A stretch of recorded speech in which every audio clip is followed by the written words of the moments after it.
And welcome again to Cottage Talk. I am Russ Goldman. This is my full-time show of Fulham's 4-2 victory against Luton Town at the final match of the season for Fulham Football Club. They end the season 13th. Not so shabby. I predicted 7th, so I got this one wrong, but I will take 13th since what happened before the season began. During the season, Fulham actually did fairly well, ending 13th, so they deserve a tremendous amount of credit. The Mitro loss really was difficult to really overcome. They overcame it, stayed in the Premier League, and I guess that's the bottom line if you look at it.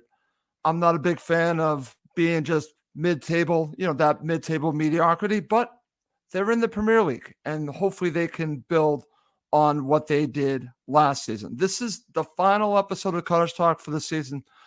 I am by myself. I'm flying solo, so I'll be doing this show. This is a full-time version, about the next 15 to 20 minutes, maybe a little bit longer, because I do have an announcement. The second half of this episode I'll be sharing in regards to Cottage Talk. But let's just start with my opening thoughts on this match. Also, if you're watching live, please feel free to share who was your man of the match.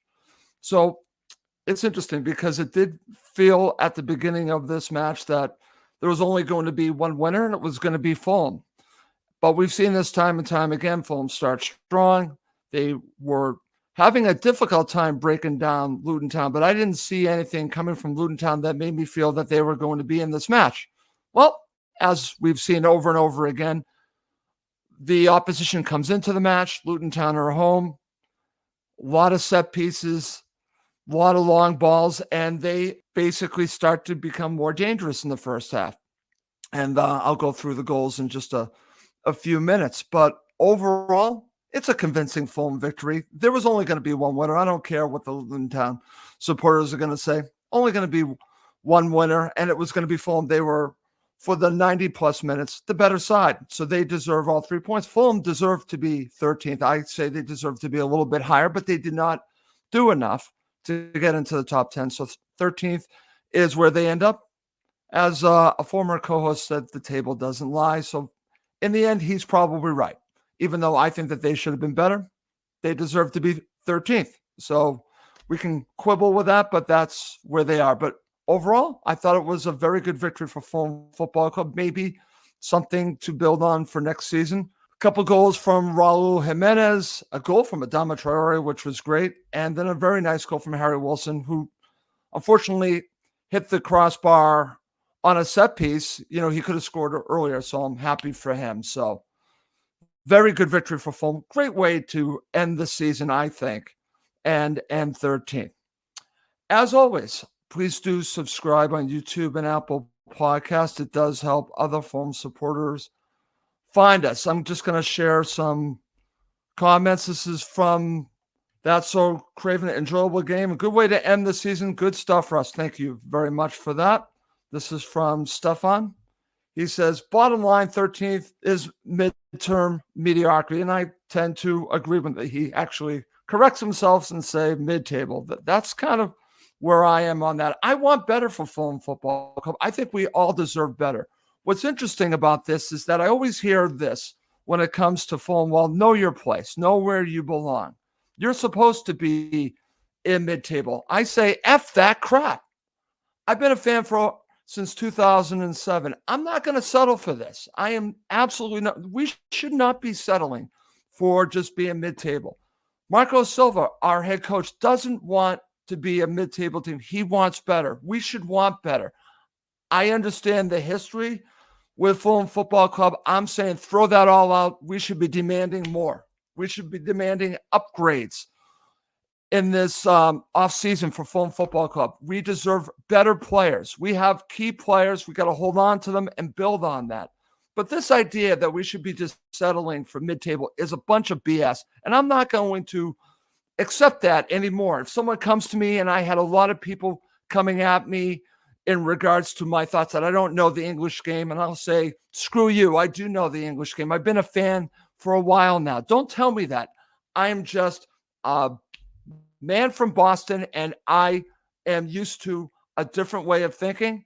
Honestly, being here in Boston, I expect to be contending for a title. Now, I'm not going to get that with Fulham Football Club, but they should be contending for Europe. That's the way I look at it. They should be contending to be better. And I want better for Fulham Football Club, and I will continue to say that. My voice will continue to be heard. I don't want mid-table mediocrity. If that's what you want, that's fine. That's never going to be my mentality when it comes to Fulham Football Club. Okay. So when I look at the first half, like I've already mentioned, I thought Fulham were the better side, but obviously Luton Town had their opportunities and made it closer than what I thought they should have in the first half. They did create some opportunities.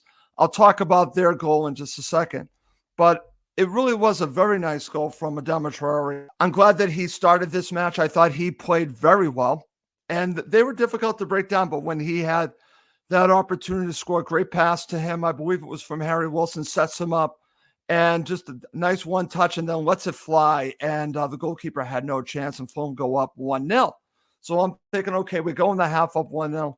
That would be great. That would really be something to build on. But Luton Town get the equalizer, and I've watched this back. I don't get a good view of this, but I'm sorry. I'm going to call it the way that I'm looking at it on the broadcast. I actually think that this potentially was a dive by the player. I don't see the Fulham defender running into him, banging into him, whatever you want to say. But okay, fine. They get a penalty and they score. They make it 1-1. But what's interesting about this is that Fulham comes straight back right after that. And another great opportunity, this time lands to Raul Jimenez, who puts it in the back of the net, and Fulham go up 2-1 at the half. And I'm thinking, okay, we got something going here.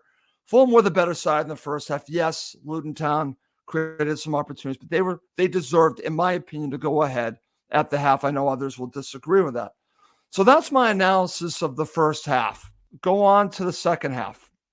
And what's interesting here is that I could just tell at the beginning of the second half that Fulham were really nice talking to by Marco Silva, because they were really on top of it to begin the second half, and they get the goal off of a set piece. Great delivery and great goal from Raul Jimenez to make it 3-1. And Jimenez was very good.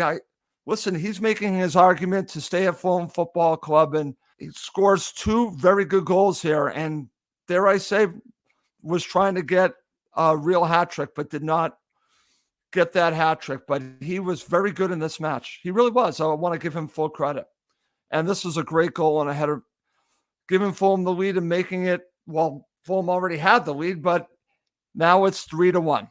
And you're thinking, okay, Fulham are going to cruise, but I've watched Fulham too long to know that that isn't going to last. And it certainly didn't. And Luton Town make it 3-2 on Doughty's free kick from a set piece. And here we go again. It's 3-2. And I'm thinking, okay, great. It's not going to be an easy way to end the season. But I could just tell in this second half that Fulham were by far the better side and that would create more opportunities. And they did. And Harry Wilson actually had a wonderful opportunity off of a set piece set up beautifully by Harrison Reed. Just sets him up. And unfortunately, it hits the crossbar, or it would have been 4-2 then. But Fulham were continuing to create opportunities, and Harry Wilson scores to make it 4-2. And like I have mentioned, I think Fulham fully deserved their lead, and I think they should have won by more. It just seemed to me that the only time that Luton Town were going to have opportunities here were on set pieces, long balls, and really just make it difficult for Fulham defensively, but not really playing, I say, really good football. I don't think they play good football at all. I think Fulham really showed themselves, and they showed the progression throughout the year that they can play good football. Go on the road where they've struggled on the road and come out with a convincing 4-2 victory. Fulham see the match out and win 4-2. And I got to say, I think it's a well-deserved victory. Okay. Coming up next, I want to get your man of the match. If you're watching live, feel free to share your thoughts on man of the match. And then I'll also have an announcement at the end of the show. Okay. So if you're watching live, please feel free to share who was your man of the match. I really want your thoughts on who was man of the match. I'm going to share my thoughts on who I think was man of the match. I'm actually going to give it to, I'm going to give it a little bit more thought before I say it, but I'm going to give it to Raul Jimenez. But I think there are so many players here that you could talk to about being man of the match, but I am going to give it to Raul Jimenez. 2 goals. I was also thinking Harry Wilson. Curious your thoughts. Could it be Harry Wilson? But I'm going to give it to Raul Jimenez, who I thought was really good. And we'll see if he sticks with Fulham Football Club. He made a nice argument for himself scoring the 2 goals, but he was really a difference in this match. So for me, it's Raul Jimenez. Stefan says Jimenez, man of the match. So then we got Ben Lawrence, who says Harry Wilson. I think you could go either way on this. I think you totally can.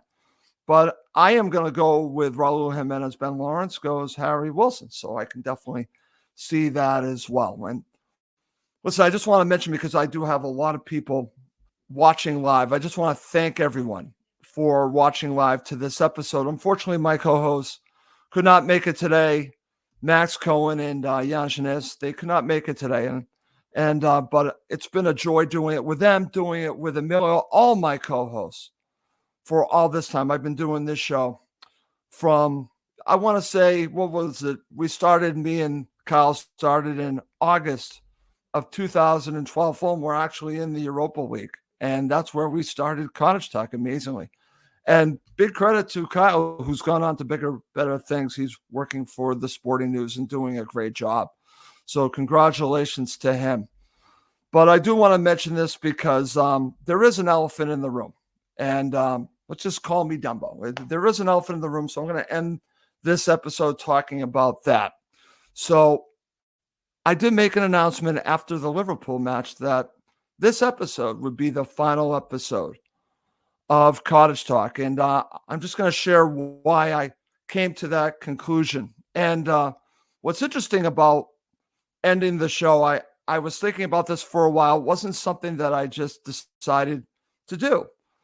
I did decided to do it on that match. I was a little bit frustrated, but it's something that was coming to me. I got to be honest with you. I've been burnt out. I've been burnt out for many reasons, but I have been a little bit burnt out. I've been doing the show, but for other things, it really had burnt me out. And I was thinking, this is the perfect time to end Cottage Talk.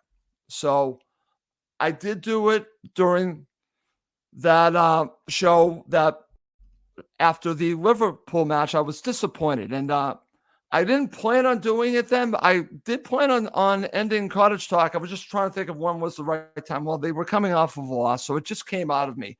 So then I went on in that show and made the decision right there that I was going to say it, and it just came out of me that I was ending Cottage Talk. So I was fine with the decision, totally fine with the decision. I had made it, live with it. So then the response afterwards, and I just got to say, everyone, thank you for everyone that reached out to me. There were so many people that reached out to me, basically saying to me, don't end the show. Others saying, obviously, thanking me for doing the show all these years. Co-hosts reaching out to me, basically, thanking me, and then saying, please don't end the show. And I've talked to a lot of people about this, and I've given it some thought. So talking to all these people, and I made a big mistake, and I can say this right off the bat. When you make a big decision like this, you should consult people. I didn't consult anyone on this. This came from me. I didn't talk to co-hosts about this. I didn't talk to my family about this. I was feeling it for a while, but never really had a good conversation. There was one person I had a conversation about with it, but nothing to the point where I was actually going to pull the trigger and end Cottage Talk. So after I made this decision and my family found out about this, let's just say they were not happy at all with me making this decision. Not at all.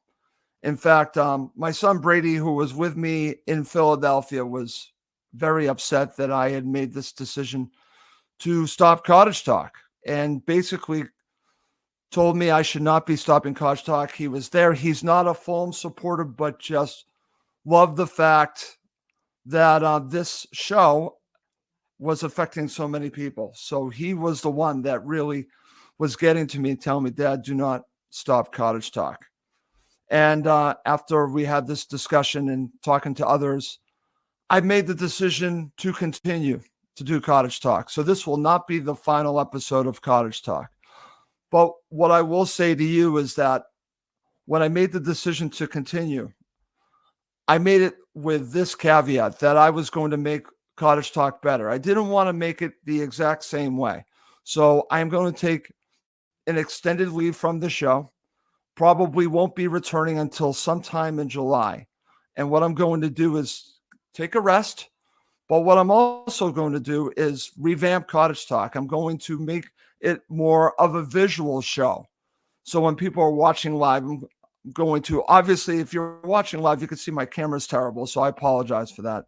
But I want to make the visual part of the live show better than it is. So I'm going to learn some software. I want to be able to make it the way I've seen other shows do it. So I am going to upgrade Cottage Talk, and I am going to take it to the next level. So the only way I can continue is to make this show better. And that's going to be what I'm going to do. So for those that might be disappointed that I'm going to continue, what can I tell you? Sorry. Actually, sorry, not sorry. I'm not going to apologize for that. I'm actually very happy to continue to do Cottage Talk, but I'm going to do it the way that I want to do it. And that's going to make this show better than what it is right now. We have some great shows that are talking Fulham. That's So Craven, Fulhamish, Fulham Focus, The Green Pole. There are so many great shows. All offer something different. And I know Cottage Talk offers something that's different. Not just from me, but my co-hosts obviously offer a great deal. I'm just the host of the show. Without them, this show is nothing. But what I am going to do is I'm going to make it better on my end so they can shine even better than they already do. So Cottage Talk will be better moving forward. There's no question about that. And there was a coach of the New England Patriots years ago that said, I reserve the right to change my mind, because he had told the Patriots fans that he would not leave the Patriots. He would not leave. And he decided to go to the Jets. So he reserved the right to change his mind. So do I. I reserve the right to change my mind. I love this show. I love being a Fulham supporter. So this show will continue next season after an extended break. And I'm making the promise that I will make this show better than it is. So I want to thank everyone that has supported Cottage Talk since 2012. I want to thank you all. And I will continue to do the show. And for those that are disappointed by that, tough. Because Cottage Talk lives. And I'll just leave it at that. As always, please do subscribe on YouTube and Apple Podcasts. It does help other Fulham supporters find us. Well, that's going to do it for this episode of Cottage Talk. My name's Russ Goldman. Thank you as always for watching and listening to Cottage Talk, part of the talkSPORT Fan Network.